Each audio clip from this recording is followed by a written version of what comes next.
A importância dos relatos de quem foi capturado durante as guerras é o tema que se segue neste almoço TSF. A propósito de um livro chamado Prisioneiros de Guerras.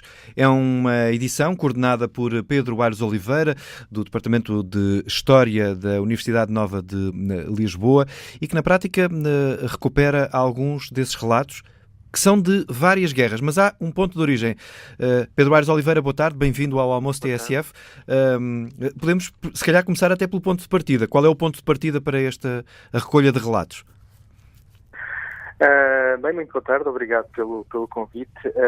Na realidade, o que estamos aqui a falar é de um livro que reúne uma série de contribuições de historiadores nacionais e internacionais que procuram, de alguma maneira, dar conta de várias experiências de cativeiro militar envolvendo portugueses em vários conflitos armados no século XX. Também há contributos sobre outras situações, sobre outros conflitos internacionais, mas o foco predominante do livro é sobre portugueses em situações de cativeiro militar durante o século XX e em conflitos nos quais nós talvez não esperássemos encontrar portugueses. Porque o óbvio aqui é houve um grande envolvimento de Portugal e houve um grande número de capturados na Primeira Guerra Mundial. Não sei se é logo o primeiro conflito, é o primeiro? Exatamente. Na sequência cronológica do livro é o primeiro caso a ser abordado pela Maria José Oliveira, que é autora de um livro de referência sobre prisioneiros portugueses na Primeira Guerra Mundial. A Batalha de Lali coincidiu, no fundo, com a maior captura em massa de soldados portugueses em todo o século XX. Foi, de facto, um número extraordinariamente elevado, mais de 6 mil portugueses. E depois seguem-se uma série de outros conflitos um pouco mais inesperados. Ou seja, nós conhecíamos também a experiência do cativeiro de militares portugueses na Índia, depois da tomada de Goa pela União Indiana em dezembro de 1961. Conhecíamos também algumas situações de portugueses em situações de cativeiro durante a chamada Guerra Colonial em África, mas conheciam-se muito menos os casos daqueles portugueses que acabaram por ser apanhados nas malhas de outros conflitos, nos quais Portugal ou não tinha qualquer espécie de intervenção conhecida, não era parte desse conflito, ou então era neutral ou não beligerante. Estamos a falar aqui de mercenários, não? Estamos a falar, por exemplo, de portugueses que se alistaram nas forças da Legião Estrangeira Espanhola em Marrocos e combateram na Guerra do Rif e foram capturados pelos chamados insurretos berberes marroquinos de Abdelkrim, por exemplo. Ou estamos a falar de, por exemplo, portugueses que participaram nas forças da Legião Azul, da Divisão Azul, na Frente Leste, na Segunda Guerra Mundial. Não seria exatamente uma situação de mercenários, seriam pessoas que tinham alguma espécie de motivação para combater nessa força constituída pelo general Franco, mas também recebiam alguma espécie de remuneração, e isso não foi uma motivação que os deixasse indiferentes. Esses prisioneiros, os sobreviventes, deixaram relatos dessas experiências? Sim, alguns deles deixaram relatos, deixaram entrevistas, por exemplo, deixaram também cartas, deixaram um laço documental escrito. E, portanto, foi possível aos historiadores encontrarem matéria-prima para agora abordarem estas diferentes situações. Essas situações servem preferencialmente para fazer a história, ou há aqui também outro tipo de análise sobre o comportamento de prisioneiros que depois pode ser tirado? Quer dizer, a história também é uma análise dos comportamentos humanos, não é? E, portanto, a nós interessou-nos fazer a trajetória de todas estas experiências que são uma dimensão às vezes menos tratada na história convencional dos conflitos armados. Como é referido na introdução do livro, não é? E é muitas vezes apontado, a história dos prisioneiros de guerra é um bocadinho a história de um fracasso. É alguém que não consegue evitar a captura e torna-se potencialmente um ativo, uma mais-valia para a força adversária. E, portanto, nos relatos oficiais, digamos assim, dos conflitos militares, patrocinados pelas autoridades de um determinado país, esta é uma situação que geralmente não tende a ser muito favorecida. E, por exemplo, quando se fez a primeira história oficial de participação portuguesa na Primeira Guerra Mundial, a história do Corpo Expedicionário Português, o general que a elaborou, o general Ferreira Martins, disse explicitamente que sobre isso ele não iria falar, que ainda não era oportuno falar dessa situação. E, de facto, tivemos de esperar muitos anos até começar a haver um outro olhar historiográfico, digamos assim, mais descomprometido sobre essa dimensão.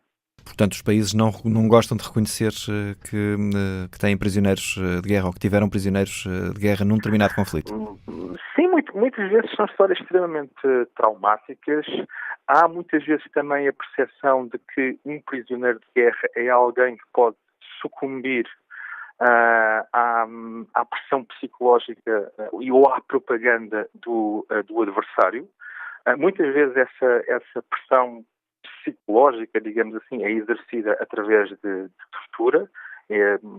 Os prisioneiros de guerra são uma fonte de informação muitas vezes preciosa para o adversário, ou então podem ser também utilizados como instrumentos de propaganda pelas forças adversárias, e nós temos visto isso em muitos conflitos, homens capturados em uniforme que na condição de prisioneiros de guerra, enfim, acabam por ter de fazer um bocadinho o jogo do adversário, fazer a propaganda política do adversário, não é?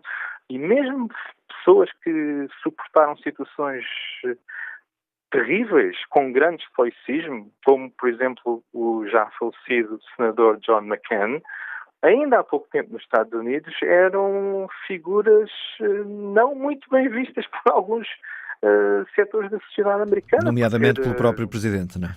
Pelo próprio presidente Trump, não é? Que de uma maneira considerada bastante insensível, até porque ele não combateu na guerra do Vietnã, teceu opiniões desprimorosas sobre o comportamento do John McCain, não é? Qual é o dado mais recente que está nesta coleção de retratos de situações?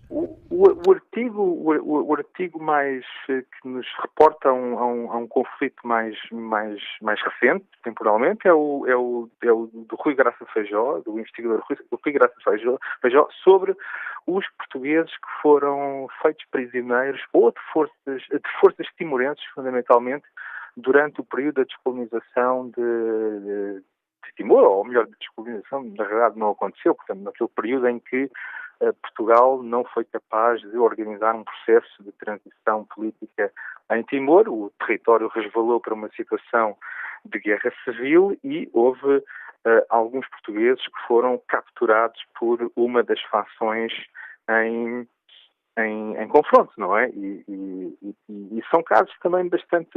Um deles, por exemplo, o caso do Rui Majolo Gouveia, é um caso que se tornou muito traumático também para as Forças Armadas Portuguesas, o seu processo, e porque ele foi uma pessoa que liderou a Polícia de Segurança Pública em Timor e teve um processo de abandono das Forças Armadas Portuguesas, de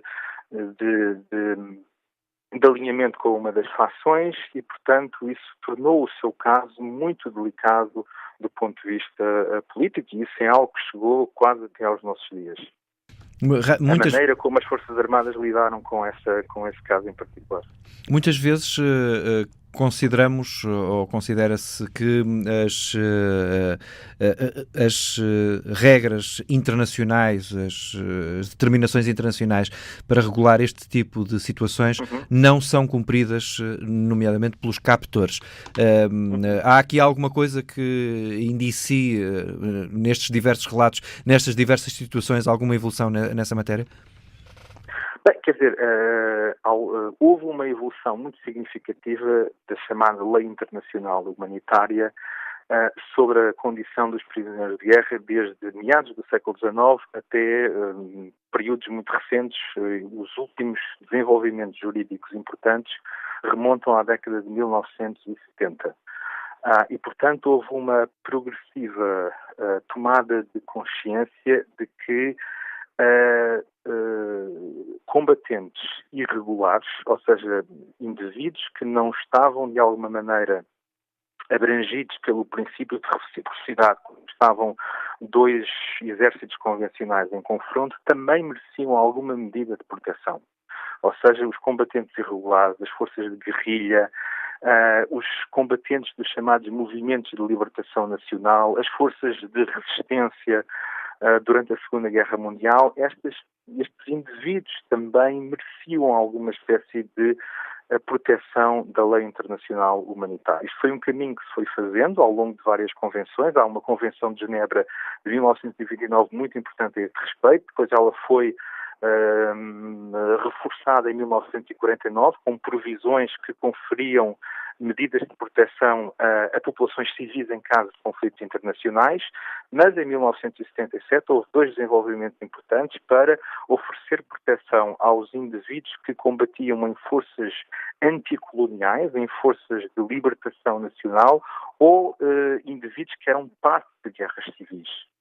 Portanto, hoje em dia também esses combatentes chamados irregulares têm alguma medida de proteção das Convenções de Genebra. Mas, ultimamente, verificamos que, digamos assim, a lei internacional está sempre um pouco um passo atrás face a situações de nova complexidade e estas lutas, digamos assim, contra terroristas vêm revelar isso mesmo. Até que ponto é que os indivíduos que militam em organizações como a Al-Qaeda ou o Daesh devem também gozar do mesmo grau de proteção que outro tipo de combatentes.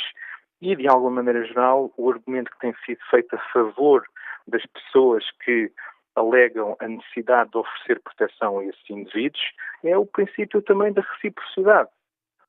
Se soldados em uniforme de países que combatem o terrorismo são capturados por forças irregulares terroristas, há maior probabilidade, se calhar, de eles serem tratados com alguma medida de humanidade se os combatentes dessas forças também receberem esse tipo de tratamento.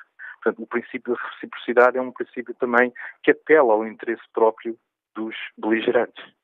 Obrigado, Pedro Aires Oliveira, investigador do Departamento de História da Universidade Nova de Lisboa. Ele é o coordenador deste trabalho, Prisioneiros de Guerras, uma edição tinta da China.